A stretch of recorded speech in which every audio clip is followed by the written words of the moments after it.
사람보다 무서운 존재가 있을까요? 아니요. 세상에서 사람이 가장 무섭습니다. 그걸 뼈저리게 느낀 사연을 들려드리려고 이렇게 노트북 앞에 앉게 됐습니다. 지금부터 저의 이야기를 시작해 볼 테니 끝까지 귀를 기울여 주시길 바랍니다. 남편과 결혼하고 5년 만에 아들을 낳았어요. 저희 부부는 임신이 어렵다고 해서 아이는 포기하고 지냈었는데 기적적으로 아들을 낳게 되었습니다. 금지옥엽으로 아주 귀하게 키웠습니다. 아들이 6살 되던 해 여름이었어요. 가족이 휴가를 가려고 했는데 제가 그때 심하게 아파서 남편과 아들만 보내게 되었답니다. 걱정이 되어 두 부자를 안 보내려고 했는데 아들이 너무 가고 싶어하니 남편이 데리고 다녀오겠다고 했죠. 그렇게 여름 휴가를 떠난 남편과 아들은 사흘 동안 바다에서 재밌게 놀고 집으로 돌아온다고 연락을 했어요. 조심해서 올라오라는 통화를 하고 기다렸는데 몇 시간 뒤에 소름 끼치는 전화를 받았답니다. 남편과 아들이 탄 자동차가 고속도로에서 사중 추돌 사고를 당했고 차가 종이장처럼 구겨져 버려서 어렵게 구조했다고 하더군요. 병원에 가봤더니 남편은 세상을 떠났고 아들은 크게 다쳤습니다. 충격이 심했던 저는 오열하며 남편을 떠나보냈고 남아있는 아들이 무사히 치료되기를 기다렸습니다. 수술을 4차례나 하면서 생명에 지장이 없다는 말을 겨우 듣고 나서야 안심하게 되었답니다. 그런데 아들의 오른쪽 다리에 신경이 끊어져 버려서 평생 다리를 절면서 살아야 한다고 했어요. 수술로도 고칠 수 없다고 하니 그 상처를 안고 살아가야만 했죠. 몇 달 뒤 태어난 아들은 불편한 다리 때문에 유치원을 나가지 않겠다고 했고 집에서만 조용히 지냈습니다. 학교 입학할 나이가 되어 손을 잡고 초등학교에 갔는데 길을 펴지 못하고 의기소침하게 있는 것이 걱정이 되었어요. 그래서 심리센터에 가서 아들의 자존감을 높여주는 교육을 여러 달 받았답니다. 다행히 밝은 미소를 찾게 된 아들은 학교에서 평범하게 잘 지냈고 중학교, 고등학교 때까지도 학우들과 친하게 지내며 공부를 잘 끝마쳤습니다. 대학은 아들이 가고 싶지 않다고 했고 바로 취직하겠다고 했어요. 제가 혼자 아들 키운다고 고생하는 모습을 봐서 그런지 철이 빨리 든 아들이 20살이 되자마자 취업을 결심했답니다. 물론 말리고 싶었지만 고집이 보통이 아니어서 하고 싶은 대로 하게 내버려뒀네요. 대기업 생산직에 장애인 전형으로 지원해서 한 번에 합격해 높은 연봉을 받으며 일할 수 있게 됐어요. 아들은 비록 다리를 절면서 살지만 혜택을 받는 날이 왔다며 기뻐했죠. 엄마, 이제 이 아들내미가 효도할게. 나 이제 대기업 직원이야. 나만 믿어. 주원아, 네가 자랑스럽다. 건강하게 잘 커준 것도 고맙고 사회생활 하겠다고 이렇게 발벗고 나서는 걸 보니 엄마가 너무 기쁘다. 이젠 여한이 없어. 아이, 엄마, 이제 겨우 취직했어. 앞으로 이 아들이 좋은 모습 많이 보여줄 테니까 오래오래 사셔야지. 그래, 이왕 사는 거 우리 아들이 장가가고 자식 낳는 것까지 다 보자. 우리 아들은 착하고 선량한 사람이니 하늘이 많은 걸 선물해 줄 거야.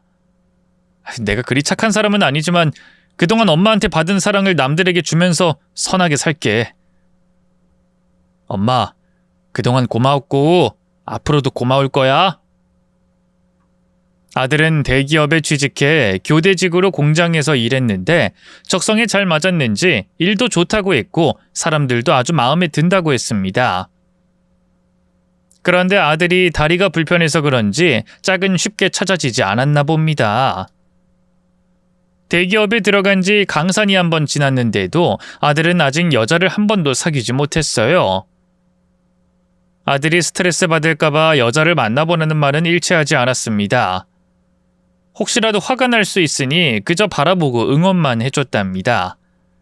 그런데 아들이 31살이 되던 해에 드디어 짝을 만났다며 자랑을 크게 했어요. 작은 공장에 다니는 아가씨와 소개팅을 해서 연애까지 이어져 잘 만났다고 하더군요.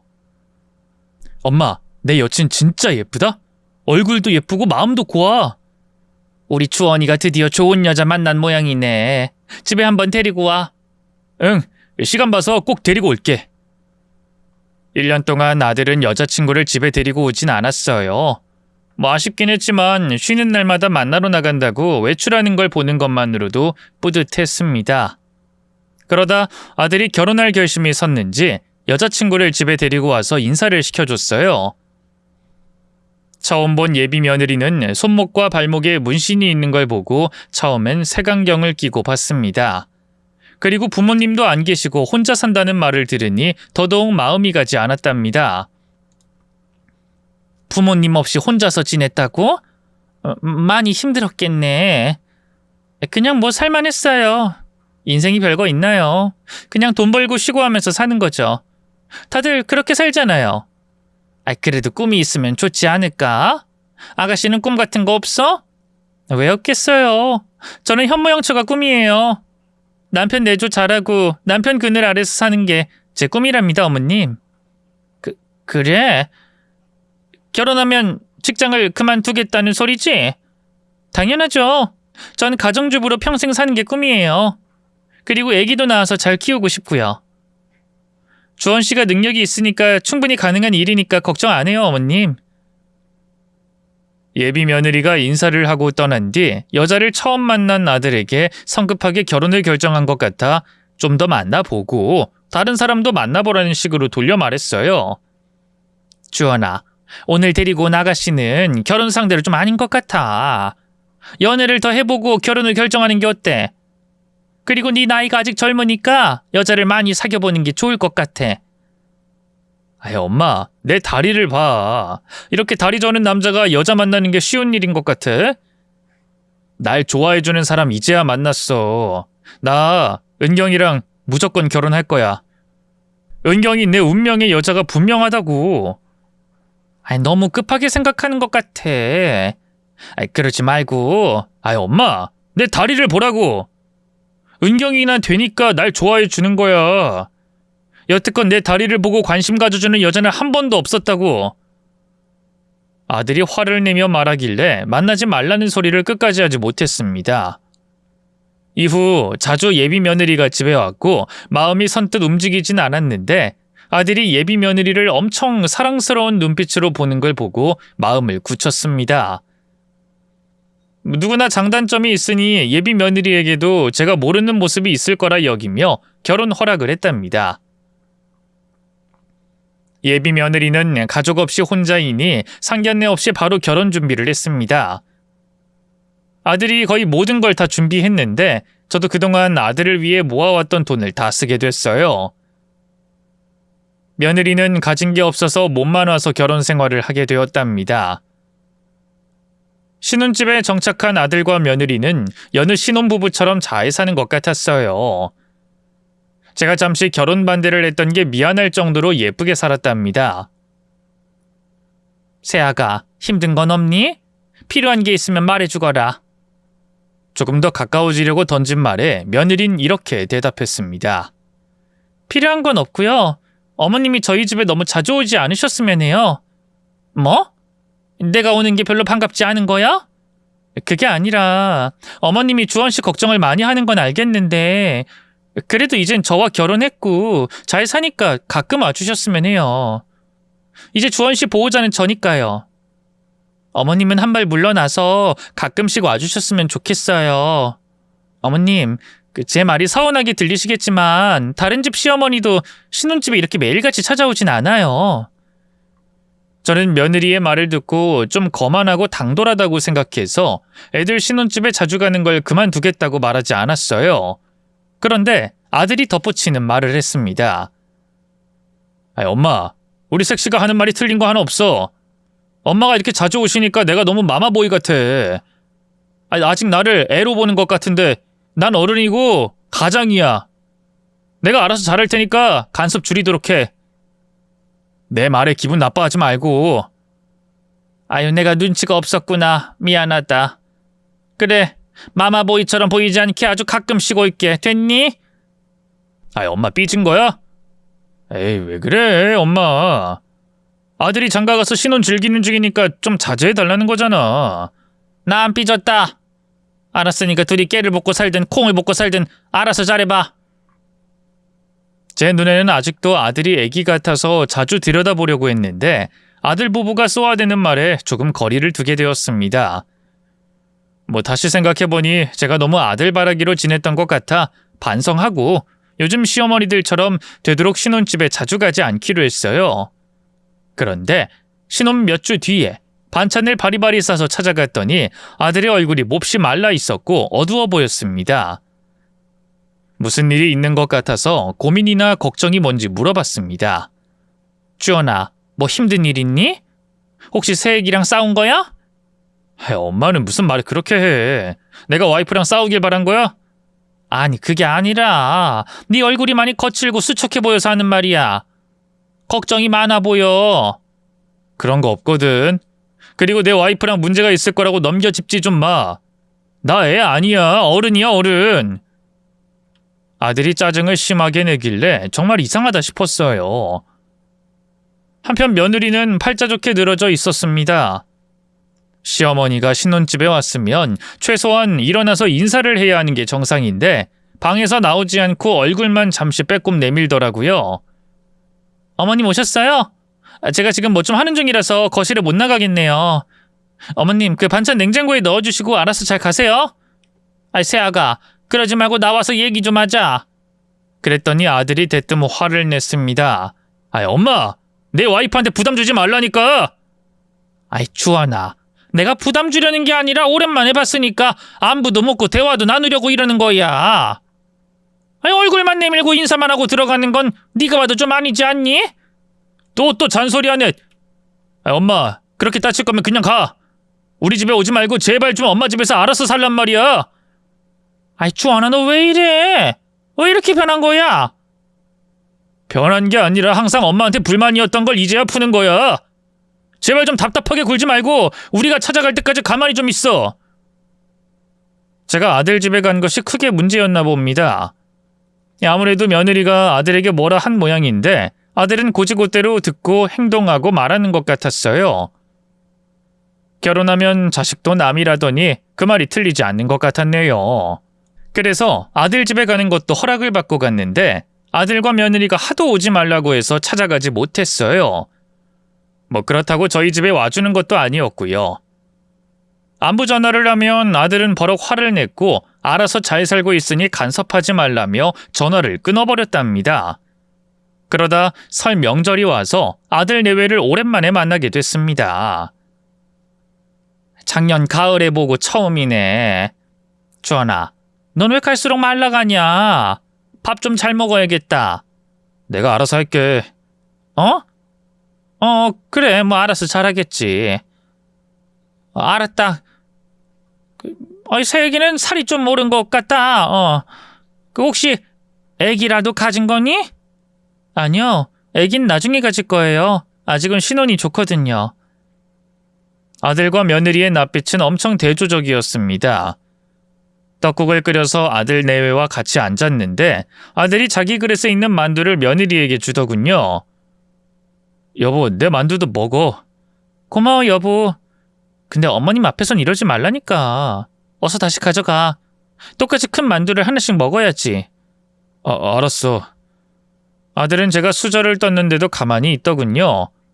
며느리가 수저를 들고 떡국을 한 입 먹고 나서야 식사를 하더라고요.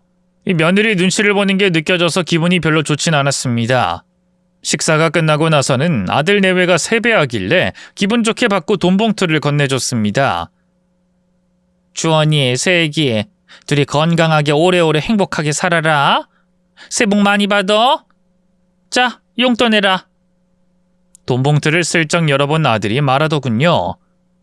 엄마 너무 아낀 거 아니야? 노후연금도 받을 텐데 많이 좀 넣지. 뭐? 참나, 이젠 엄마한테 세뱃돈이 적다고 타박하는 거냐? 주원이, 너 결혼하더니 많이 변했다. 아들이 결혼해서 잘 살길 바라면 많이 좀 도와주고 그래야지. 됐어. 내가 엄마한테 뭘 기대하겠어. 뭐야? 기분 좋은 새해 엄마한테 이런 식으로 말해도 되는 거니? 까놓고 말해서 엄마가 해준 게 뭐가 있다고 생색이야. 며느린 가만히 있는데 아들이 나서서 불만을 잔뜩 말하더라고요. 세뱃돈이 적다고 하더니 이번엔 자기가 회사 관두고 사업이라도 하겠다며 돈 좀 달라고 하더군요. 엄마, 나 회사 그만두고 와이프랑 인터넷 쇼핑몰 할 생각이야. 엄마가 돈 좀 보태줘. 뭐? 그 좋은 회사를 관두고 사업을 하겠다고? 주원아, 네 생각이니 아님 새애기 생각이니? 그냥 달라면 주면 되지 뭘 그렇게 따져. 아들이 생산직 공장에서 평생 고생하길 바래? 주원아, 너 왜 그러니? 너 회사가 좋다고 끝까지 다니겠다고 했잖아. 결혼하고 가장이 되니까 마음이 변했어. 큰 돈 벌고 싶고 와이프한테 성공한 걸 보여주고 싶어. 그러니까 좀 도와줘. 아무리 생각해도 며느리가 아들의 허파에 바람을 많이 넣어둔 것 같았습니다. 게다가 쇼핑몰 사업이 잘 될 거라는 보장도 없고 회사를 그만두게 되면 재취업이 되는 것도 아니니 반대했습니다. 아니, 엄마는 돈 못 해준다. 아까워서가 아니라 네가 회사에 계속 다니길 바래서 못 줘. 엄마는 평생 도움이 안 되네. 내 다리가 이렇게 된 데는 엄마 탓도 있는 거 몰라? 미안해서라도 아들한테 베풀어야 하는 거 아니야? 어머머, 주원아, 무슨 말을 그렇게 하니? 네 다리가 그렇게 된 게 엄마 탓이라는 거야? 엄마가 그때 여행 가지 못하게 끝까지 말렸더라면 내가 다리를 저는 일은 없었겠지. 아들은 새해부터 저에게 다친 다리를 탓했고 사업 자금을 달라고 심하게 몰아붙였습니다. 저도 사람인지라 실망을 크게 했고 당장은 아들의 얼굴이 보고 싶지 않았어요. 그래서 그만 내보냈습니다. 제가 사업 자금을 안 해줬더니 아들이 회사를 그만뒀고 퇴직금으로 사업을 시작했답니다. 직접 들은 건 아니었고 아들의 회사 동료를 길에서 만나 인사를 하다가 알게 됐죠. 얼른 아들 신혼집에 찾아갔더니 아들은 보이지 않았고 며느리 혼자서 팔자 좋게 누워서 텔레비전을 보고 있더군요. 새아가, 주원이 일 그만뒀다며. 어떻게 하셨어요? 퇴직금으로 사업하겠다고 하더라고요. 지금 주원이 어디 있니? 일하러 나갔죠. 사무실 나갔어요. 거기가 어딘데? 아니, 너랑 같이 하겠다고 하지 않았니? 너는 왜 집에서 이러고 있는 거야? 짜증나네. 어머님, 그이가 알아서 잘하겠다고 하니까 그냥 내버려 두세요. 그리고 저는 오전에 같이 일하다 들어온 거예요. 저희한테 간섭하지 마시고 그냥 집에 가세요. 이건 아닌 것 같구나. 네가 어떻게 구워 삶았는지 몰라도 우리 아들이 변해도 너무 많이 변했어. 세아가, 나랑 얘기 좀 하자. 저는 할 말 없는데요. 저희 부부 지금 엄청 잘 살고 있어요. 며느리는 저를 개돼지 보듯이 무시하더군요. 대화를 거부하더니 아들의 사무실 위치도 알려주지 않았답니다. 그래서 아들 신혼집에서 기다리려고 가만히 앉아 있었습니다. 어머님, 지금 그이 기다리겠다는 거예요? 진짜 왜 이렇게 피곤하게 굴어요? 아무래도 주원이한테 정신 차리라고 일러줘야 할 것 같구나. 정신을 차리라뇨? 누구보다 열심히인 그이한테 무슨 정신을 차리라고 하는 거예요? 당장 나가세요. 싫다. 내 아들 얼굴 보기 전에 절대로 못 가. 제가 며느리 말을 거절하고 계속 붙어있자 며느리가 통화를 하더니 잠시 후 아들이 돌아왔습니다. 아들은 절 보자마자 한숨을 쉬며 이게 뭐하는 짓이냐고 묻더군요. 엄마 지금 뭐해? 내 와이프가 불편하잖아. 안 그래도 살림하느라 피곤한 애한테 왜 스트레스를 주고 그래? 너야말로 이 엄마한테 걱정시키고 그러니? 너 회사 그만뒀다며. 퇴직금으로 차린 사무실이 어딘지 같이 좀 가보자. 됐거든? 내가 엄마 덕을 보고 차린 것도 아닌데 뭐하러 봐. 내가 알아서 잘 운영하고 있으니까 신경 끄고 집이나 가셔. 빨리 나와. 아들은 결혼하고 정말 많이 변해 있었는데 저를 완전 남처럼 대해서 굉장히 화가 났고 서운했습니다. 끌려나가듯 쫓겨나서 아들의 사무실도 가보지 못하고 집으로 돌아갔답니다. 이후 아들이 어떻게 지내는지 궁금하긴 했지만 저를 몹시 불편해하니 선뜻 움직이지 못하고 혼자 끙끙 앓고 있었습니다. 그래도 저는 엄마라는 사람이었으니 아들이 어떻게 일하는지 보고 싶었고 걱정을 덜기 위해서 아들 집에 다시 찾아갔어요. 며느리는 아예 문전박대를 하며 다음에 오라고 하더군요. 아들은 일하러 나갔으니 집에 오지 말라며 현관문 뒤에서 통보하듯 말하며 문도 열어주지 않았습니다. 며칠 뒤에는 늦은 시간에 찾아갔는데 아들이 집 안에 있는데도 문을 열어주지 않았어요. 엄마, 미리 연락하고 오는 게 아니면 우리 집에 오지 말라니까. 지금 우리 뭐 하는 중이니까 돌아가. 주원아, 너 얼굴 좀 보자. 아무 일 없는 건지 좀 파야겠어. 아무 일 없고 아주 잘 지내. 엄마, 귀찮게 하지 말고 돌아가. 너는 대답 안 할 테니까 거기서 그러고 있지 말고 어서 돌아가라고. 아들을 다시 불렀지만 현관문은 열리지 않았습니다. 아들 얼굴을 못 본 지 한 달이 지나고 이건 아니다 싶어 아들 신혼집 아파트 입구에서 몰래 기다렸답니다. 그런데 출퇴근한다는 아들의 얼굴 한 번도 보이지 않았어요. 너무 이상하다 싶어서 신혼집에 문을 두드렸습니다. 문 열어봐. 출근하는 걸 한 번도 못 봤는데 도대체 집에서 뭐 하고 있는 건지 봐야겠다. 주원아, 새아가, 문 좀 열어봐봐. 그 말을 들은 며느리가 문을 열어줬고 집 안에 들어갔더니 쎄한 기분이 들었습니다. 새아가, 우리 아들이 어디서 뭐 하는지 좀 알아야겠다. 지금 어디 있니? 사무실에 있다니까요. 거기가 어딘지 앞장서봐. 가서 확인 좀 해야 할 것 같으니까. 그러자 며느린 눈을 내리깔더니 솔직하게 고백할 게 있다고 하더군요. 이 사업 망했어요. 초기 자본이 부족하기도 하고 판매가 안 되니까 시작부터 적자네요. 그래서 요즘 우울증이 심해서 밖에 돌아다니고 있어요. 뭐야? 사업이 망했다고 집에 안 들어와? 예, 어서 전화해서 들어오라고 해라. 일단 얼굴 보고 대화 좀 나누자고 해봐. 어머님이 사업 자금을 주시면 안 될까요? 일단 얼굴 보고 들어보고 뭘 해주든 할 테니까 집으로 오라고 해. 그냥 돈만 주시면 우리가 알아서 할 텐데. 내가 바본 줄 아니? 우리 아들한테 무슨 일이 생긴 것 같은데 내가 너한테 돈을 주겠니? 당장 주원이 불러. 어머님이랑 이야기하면 항상 답답하기만 하네요. 됐으니까 나가세요. 저희 일은 저희가 알아서 하겠습니다. 며느리가 쫓아내려고 하길래 안 나가고 버티며 끝까지 아들에게 연락해서 얼굴 보게 해달라고 했습니다. 그러자 며느린 깊은 한숨을 내쉬며 말하더군요. 어머님, 그이가 혼자 있고 싶어 해서요. 며칠 뒤에 돌아오면 연락드릴게요. 아예 나가서 안 들어온다는 말이지? 안 되겠다. 경찰서 가서 신고해야겠다. 아직 실종 신고는 하지 말아주세요. 사업 시작부터 돈만 까먹어서 크게 힘들어한다고요. 기다렸다가 나중에 보세요. 정말 어처구니 없는 말만 들었습니다. 사업 시작한 지 얼마나 됐다고 망한 건지, 그리고 신혼집에 안 들어오고 혼자만의 시간을 갖는다는 것도 믿어지지 않았습니다. 며느리가 쫓아내길래 밖으로 나와 경찰서로 향했고 아들의 위치를 알려달라고 했답니다. 제 번호가 아닌 경찰의 전화는 받더라고요. 통화를 한 경찰관은 저에게 말했습니다. 아드님이 어머님이랑 대화하기 싫다네요. 묵은 채증 같은 게 있다는데요. 조금 기다리시는 게 좋을 것 같습니다. 네? 그럼 아들 위치를 알려주지 못하겠다는 거예요? 죄송합니다. 본인 의사가 그렇다고 하니 저희가 해드릴 수 있는 건 없습니다. 결국 아들은 끝까지 저를 안 보겠다고 했고 가출해서 혼자 더 시간을 보내겠다고 했답니다. 생각하면 할수록 이상했어요. 변해도 이렇게 심하게 변한 아들이 수상하기만 했답니다. 그래서 아예 몰래 움직여서 아들을 찾아보기로 했죠. 신혼집 앞에서 잠복하며 며느리를 감시했습니다. 며느리는 외출해서 백화점에 돌아다니고 피부샵과 마사지를 받으러 다녔어요. 아들은 어디서 뭐하고 있는지 모르는데 굉장히 마음이 편해 보였습니다. 뭔가 있어도 큰 게 있다고 여겨졌죠. 그리고 얼마 뒤에는 신혼집에 웬 남자가 들어가더라고요. 현관문이 열리자 며느리와 입맞춤을 하더니 안으로 들어갔습니다. 며느리가 바람 피우는 걸 목격했는데 그 장소가 신혼집이라뇨.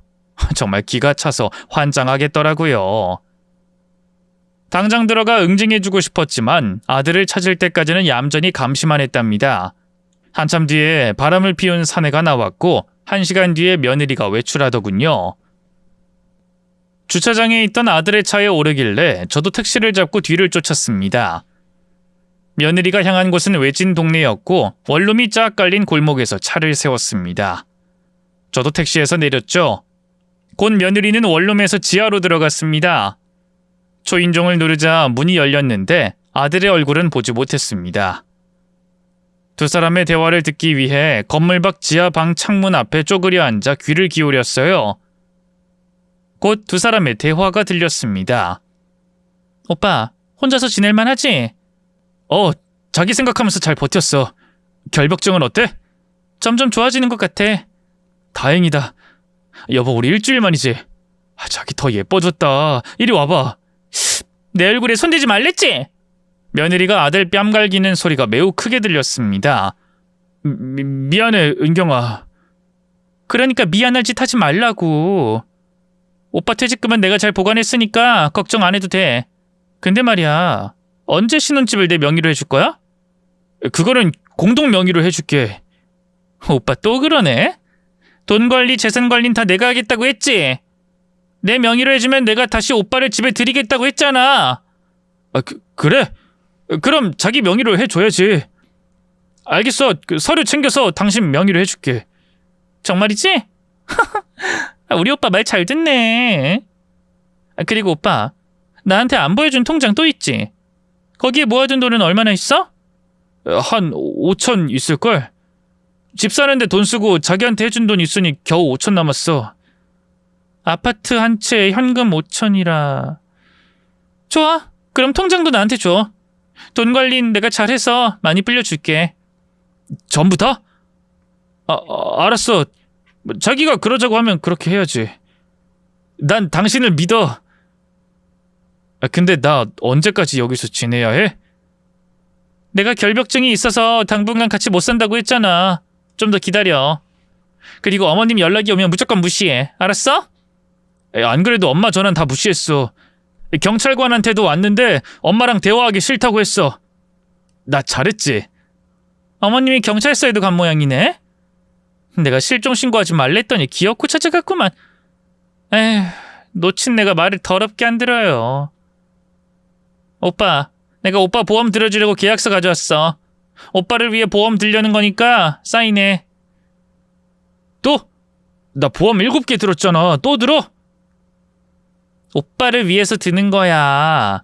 그리고 나중에 다 돌려받을 수 있는 거니까 아까워하지 마. 아까워하기는 하나도 안 아까워. 은경이 네가 하라는 대로 다 할게. 옳지, 잘했어. 그럼 오늘 볼일 다 봤으니까 그만 가봐야겠다. 다음 주에 올 테니까 조용히 잘 지내고 있어? 은경아, 그런데 그냥 가게? 나 자기 안고 싶어. 내가 그렇게 좋아? 하여튼 엄청 밝힌다니까. 다음 주에 앉게 해줄게. 오늘은 내가 몸이 별로 안 좋아서. 몸이 안 좋아? 어디가 어떻게 안 좋은데? 호들갑 떨지 말고. 아무튼 난 이만 가니까 나중에 보험회사에서 전화 오면 오빠가 계약했다고 대답해. 그리고 다음 주에 신혼집 명의에 이전해줘. 통장도 나한테 넘기고. 알았지? 지하방에서 들려온 대화는 가히 충격적이었습니다. 아들이 가스라이팅을 당해 신혼집을 두고 지하방에서 지내고 있었고 사업을 하다 망해 우울증이 있다는 것도 거짓말이었습니다. 아들의 퇴직금을 챙기고 신혼집과 통장까지 가로채는 것도 모자라 아들의 생명보험까지 여러 개 들었습니다. 이게 뭘 말하겠어요? 아들의 재산을 싹 다 뽑아먹는 것도 모자라 보험금을 타먹겠다는 계략이죠. 무슨 짓을 할지 몰라도 아주 무서운 여자였습니다. 가스라이팅으로 인한 사건을 뉴스에서 봤을 때 설마 우리 아들한테 생기겠어? 하고 무시한 적이 있었는데 이렇게 아들이 당사자가 된 걸 보니 가슴이 무너지고 찢어지는 것 같았습니다. 며느리가 지하방에서 나오고 떠나자 저는 심호흡을 100번 하고 지하로 내려갔어요. 현관문을 두드리니 아들이 문을 열더군요. 자기야, 뭐 두고 갔어? 엄마. 주원아, 내 새끼 살 많이 빠졌네. 전보다 훨씬 더 말랐구나. 엄마, 여긴 어떻게 알고 왔어? 당장 돌아가. 들어올 생각하지 마. 아들아, 어쩌다 이렇게 됐니? 아유, 딱한 것. 돌아가라니까. 엄마가 여기 온 걸 알면 와이프가 난리치고 날 아예 안 보려고 할 거야. 나가. 아들은 며느리가 하는 말이 법이자 규칙인 줄 알고 저를 완강히 거부했습니다. 하지만 저는 아들을 지켜야 하는 어미였으니 그냥 돌아갈 생각이 전혀 없었습니다. 현관문을 억지로 닫으려 하는 아들 팔을 잡고 안으로 억지로 들어갔어요. 안에서 보니 지하방은 매우 초라했고 악취도 심했습니다. 네가 왜 이런 곳에서 지내니, 주원아? 엄마랑 집에 가자. 그리고 잘못된 걸 바로 잡자. 너 지금 은경이한테 조종당하는 거야. 이용당하고 있는 거라고. 엄마가 뭘 한다고 그런 식으로 말해? 내 와이프는 결벽증이라서 잠시 따로 지내는 거야. 병원에서 치료받고 있고 곧 좋아지면 다시 신혼집으로 들어갈 거라고. 우리 부부 일에 신경 쓰지 말고 나가. 내 일 망치지 말고 꺼지라고.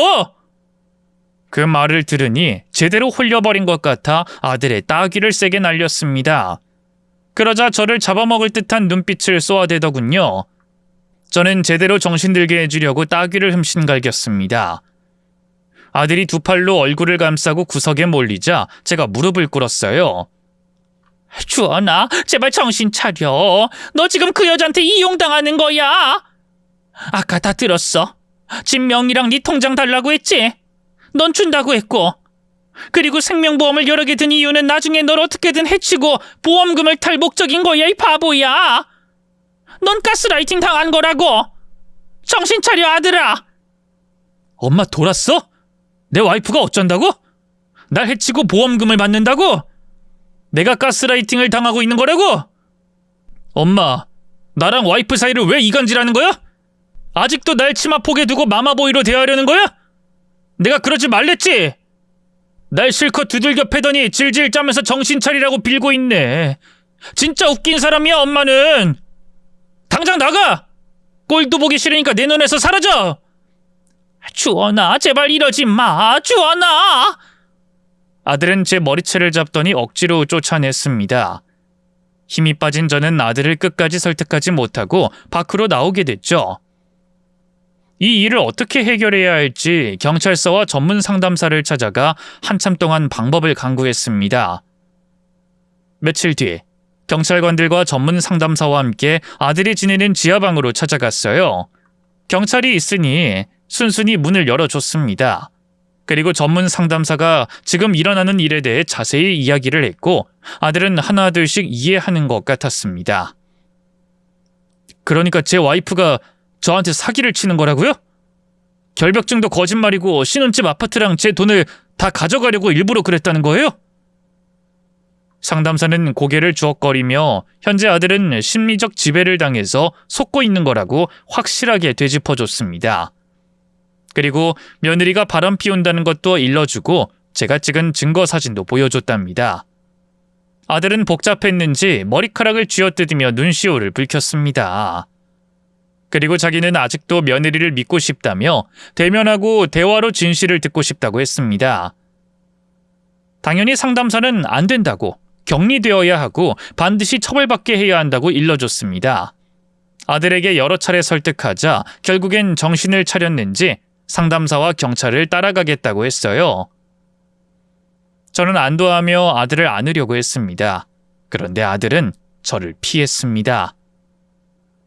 제가 며칠 전 정신차리라고 때리기도 했고 그동안 며느리가 시키는 대로 저를 피하려고 했던 게 커서 외면하고 거리를 두려고 하더라고요. 아들과 상담사가 경찰서로 가게 되자 저는 방향을 틀어 며느리가 있을 신혼집으로 찾아갔습니다. 어떻게 들어갈지 고민하고 있는데 배달기사가 음식을 배달 왔더라고요. 초인종이 눌리자 현관문이 스르륵 열렸고 바로 며느리의 귓방망이를 날리며 실내로 들어갔습니다. 아야, 어머님 뭐 하시는 거예요? 뭐 하긴 사기꾼 잡으러 왔지. 어쭈, 집안에 내연남도 있었네? 아주 대놓고 신혼집에서 바람 피우는 여자는 너밖에 없을 거다. 이 나쁜 기집애. 감히 내 아들을 조종해서 사기를 쳐? 절대 가만 안 둬. 어머님 오해예요. 이 남자는 우리 사촌 오빠예요.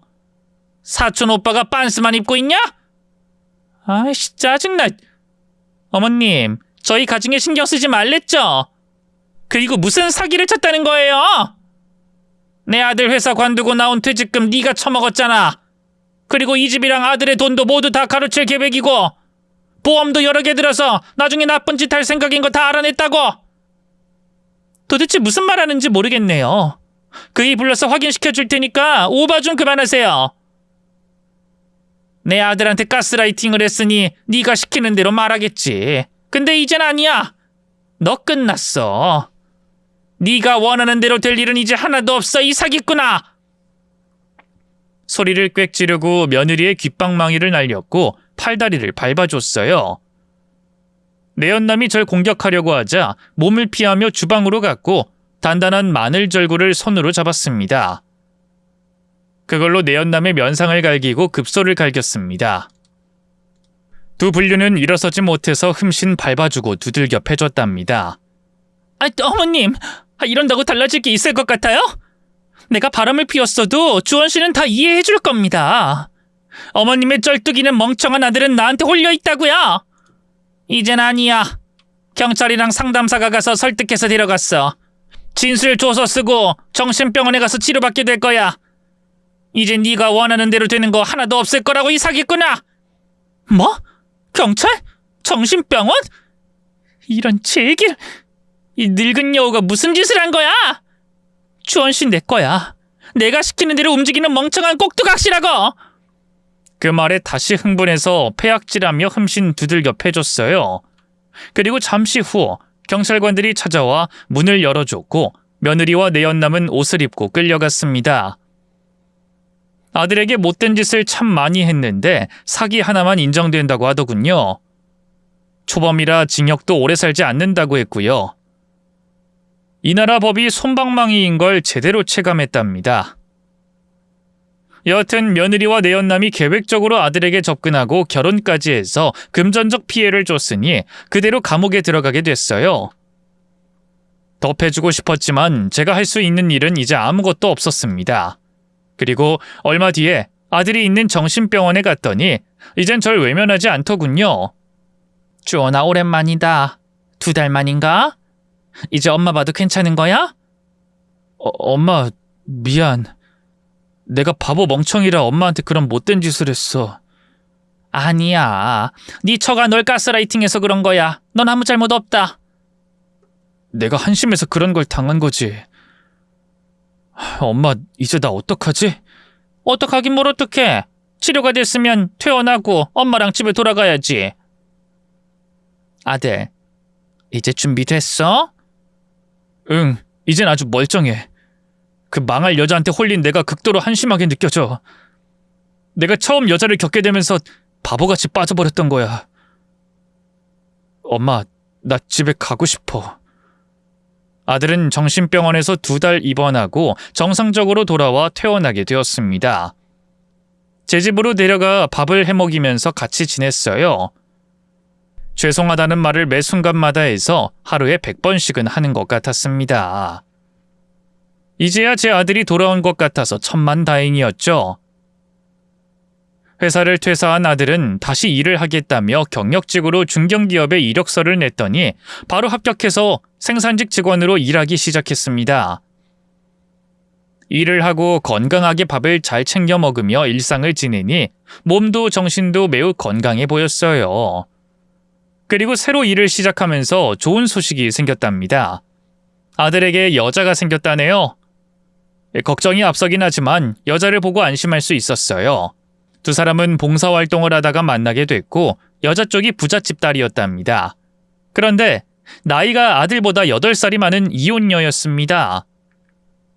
어머님, 나이 많은 제가 자격이 있을지 모르겠어요. 나이? 그게 뭐 중요한가? 우리 아들이 좋다고 하고 내가 봐도 마음에 들어. 아가씨는 사기꾼은 아닌 걸로 보이니까 안심이 돼. 주원 씨 전처가 사기꾼이라고 해서 새로 여자 만난다고 하니 걱정 많이 하셨죠? 전 주원 씨의 돈엔 관심 없습니다. 저도 충분히 벌어놨고 부모님이 유산도 물려주셔서 가진 게 많아요. 절대로 사기칠 사람 아니니 투명하게 봐주세요, 어머님. 아이고야, 그런 말 들으니 더더욱 안심이 되네. 그래서 두 사람 앞으로 어떻게 할 생각이야? 아들은 바로 재혼을 하고 싶다고 했어요. 섣부른 결정 같지만 이번엔 진짜 운명의 짝을 만난 것 같다며 꼭 결혼하고 싶다고 했죠. 예비 며느리도 자기가 연상이니 1살이라도 젊을 때 재혼하고 싶다고 했습니다. 그래서 두 사람은 사귄 지 3달 만에 웨딩 촬영만 하고 신혼을 꾸렸어요. 신혼집은 큰 집을 마련했고 부부가 절반씩 부담해서 마련했답니다. 혼수 또한 똑같이 절반씩 보태서 마련했고요. 며느리는 제가 신혼집에 자주 들락거리는 걸 환영한다며 현관 비밀번호를 알려줬어요.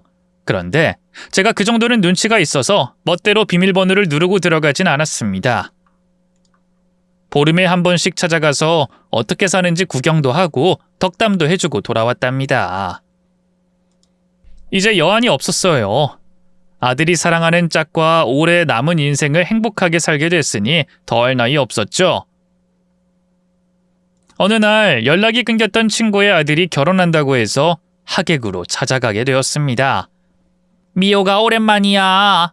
네 아들 결혼 축하한다. 그러자 친구는 제 아들 안부를 물었어요. 고마워. 맞다. 너 아들도 재혼해서 잘 산다고 했지? 네 아들 첫 번째 결혼식도 못 가보고 이번엔 결혼식을 생략해서 네 새며느리 얼굴도 못 봤다. 난 한 번도 못 가봤는데 이렇게 찾아와줘서 고마워. 우리가 연락이 된 지 얼마나 됐다고. 나중에 내 며느리 보여줄게. 네 아들도 두 번째라고 했지? 재혼해서 앞으로 잘 살길 바래. 근데 신부는 어때? 예뻐, 착하고. 같이 신부 대기실 가서 볼래? 그럼 좋지. 얼마나 예쁜 사람인지 같이 가서 보자. 들떠있는 친구의 팔짱을 끼고 신부 대기실에 들어갔습니다. 화려한 웨딩드레스를 입고 있는 여자를 본 순간 저는 헉하고 놀라서 멈칫했습니다. 친구는 왜 그러냐며 어서 인사하라고 하더군요. 이 여자가 네 새며느리야? 참 세상 좁네. 무슨 소리야 그게? 이 여자 내 전며느리야. 내 아들에게 가스라이팅하고 사기친 여자. 감옥에서 벌써 나와서 이러고 있네. 참 웃긴 일이야. 제 말에 친구는 기겁하더니 사실이냐고 전며느리에게 따졌습니다. 그러자 전며느리가 저에게 혀를 차며 말하더군요. 저 아줌만 옛날 일을 뭐하러 말해서 사람 곤란하게 만들어. 이봐요. 나 벌 받고 나와서 새 행복 찾겠다는데 왜 방해하고 난리야? 방해? 이번엔 내 친구 아들 신세 조지려고? 내가 그 꼴 볼 것 같냐? 미호가, 이 여자 안 된다. 네 아들 재산 거덜내고 무슨 악한 짓을 할지 모르는 여자야. 어머머, 어떻게 이런 일이 일어날 수가 있는 거야? 그럼 진짜 우리 새 며느리가 너의 전 며느리이자 사기꾼이라는 거야? 그렇다면 지금이라도 이 결혼 무효시켜야겠어. 친구가 정신을 차리고 결혼을 무르겠다고 하자 친구 아들이 와서 말리더군요. 제 아들이 홀렸던 것처럼 친구 아들도 이미 가스라이팅이 된 것 같았습니다. 엄마, 지금 결혼을 무르겠다니 무슨 소리야? 나 은경이 과거 다 알고 있었어. 근데 억울하게 사기죄로 들어간 거라고. 뭐야 이놈아? 전과자인 거 알고도 결혼하겠다고 한 거야? 이 넉빠진 놈아. 아무리 여자가 없어도 이런 사기꾼은 절대 안 된다. 이 결혼 무효야. 엄마, 결혼은 내가 해. 이번엔 진짜 괜찮은 여자 만났다고. 전과 있다고 사람을 평가하려고 하지 마. 난 무조건 결혼할 거야. 이놈이 맞아야 정신을 차리겠구만. 친구는 제가 아들을 두들겨 팼던 것처럼 신부 대기실에서 자기 아들을 흠씬 두들겨 패주더군요. 그리고 전며느리는 절 노려보며 이게 다 뭐하는 짓이냐며 왜 남의 인생을 또 망치려고 하느냐고 따졌습니다. 이보세요 아줌마. 당신 아들이 나 좋다고 다 해준다고 한 거예요. 내가 억지로 빼앗은 게 아니란 말입니다. 내 아들 퇴직금 가로채고 집이랑 통장 털고 나서는 생명보험금을 탈 생각이었잖아. 내 아들에게 뭔 짓을 하려고 했던 걸 모를 것 같아? 재수없어. 당신 나가. 내 인생에 참견하지 말라고. 난 오늘 무조건 저 남자한테 시집을 가야 해. 저에게 부케를 집어던지자 옳다거니하고 바로 전며느리에 따귀를 날렸습니다. 네가 먼저 부케 집어던졌으니 돌려받는 거라 생각해라 이 기집애야. 따귀를 날리고 옷을 찢어버리자 전며느리도 제 뺨을 때리더라고요. 그러자 제 친구가 한복 치마와 소매를 걷더니 두 손으로 전며느리의 양 귀를 잡고 180도로 돌리며 쥐어짰습니다. 어머님, 이러지 마세요. 오빠랑 저는 무슨 일이 있어도 결혼할 거라고요. 내 눈에 흙이 들어가기 전까진 절대로 안 돼. 아니, 눈에 흙이 들어가도 안 돼. 내 아들은 실컷 홀려놓은 모양인데 그래봤자 잠시야. 내가 오늘 너를 잡아 족치고 아들 놈도 정신이 들 때까지 두들겨 패줄 거라고. 신부 대기실에 사람들이 들어와 말리려고 하길래 제가 가만히 두라고 했습니다. 자초지종을 알렸더니 다들 뒤로 물러나더니 가만히 서서 구경하더군요. 친구는 맏며느리를 만신창이로 만들었고 결혼식을 파토내고 하객들을 돌려보내고 자기 아들을 끌고 나갔습니다. 저는 맏며느리가 무슨 짓을 하는지 끝까지 보려고 신부 대기실에 남았습니다. 남자 등쳐먹으려다가 꼴 좋다. 닥쳐요. 당신만 입 다물었으면 나 재혼했을 거라고요. 내가 저 남자 어떻게 꼬신 줄 알아요? 어떻게 꼬시긴 눈웃음 살살 치면서 꼬리 쳤겠지. 인정하긴 싫지만 네 낯바닥이 예쁘게 생겨서 남자가 쉽게 넘어온 거 아니야. 네가 다른 남자 꼬셔서 내 아들 꼴을 만들지도 모르니 내가 널 계속 감시할 거야. 아까 하객들이 네 얼굴 사진 찍어서 인터넷에 뿌린다고 하니까 당분간은 남자 만나기 어려울 거다. 그럼 네 꼬라지 다 봤으니 이만 간다. 가긴 어딜 가? 피해 보상해놓고 가. 나 억울해서 그냥 못 넘어가. 명예훼손으로 고소할 거야. 명예? 가스라이팅해서 남자 등쳐먹는 너한테 명예라는 게 있니? 더 얻어 터지고 싶어서 환장했냐? 그래, 환장했다. 오늘 당신이랑 나 끝장을 보자고. 간다! 맏며느리가 찢어진 웨딩드레스를 입은 채 달려들길래 발목을 걷어차 넘어뜨렸고 마저 드레스를 찢어버렸습니다. 그렇게 완전히 거짓골로 만들고 나서야 신부 대기실에서 나왔답니다. 맏며느리는 이후로 어디서 뭘 하고 사는지 몰라요. 다른 남자를 또 저희 아들처럼 만들까봐 걱정인데 제발 하늘이 맏며느리의 행동을 허락해주지 않길 바랄 뿐입니다. 한편 8살 많은 여자와 결혼한 아들은 결혼한 지 1년하고 2달 만에 딸을 낳았습니다. 며느리가 나이가 있어서 기대를 놓고 있었는데 어여쁜 손녀를 낳고 사는 걸 보니 진짜 인생에서 더 욕심나는 게 없었습니다. 저는 요즘 손녀를 보는 재미와 썰밤을 듣는 재미로 살고 있는데요. 이렇게 해피엔딩한 결말을 맞고 나니 사연을 쓸 수 있게 됐습니다. 만약 끔찍한 결말이었다면 아마 사연을 쓰지 못하고 우울한 고통 속에 갇혀서 살았을 거예요. 제 인생과 아들의 인생에 장애물이 있긴 했지만 지금은 누구보다 행복하게 잘 살고 있어 세상에 감사할 따름이네요. 저와 아들의 이야기는 여기서 마무리 지어야겠네요. 다음에도 좋은 소식이 있거나 재미있는 에피소드가 생기면 다시 사연을 적어 보내겠습니다. 그럼 이만 줄이겠습니다. 모두 건강하고 행복한 하루 보내세요. 감사합니다.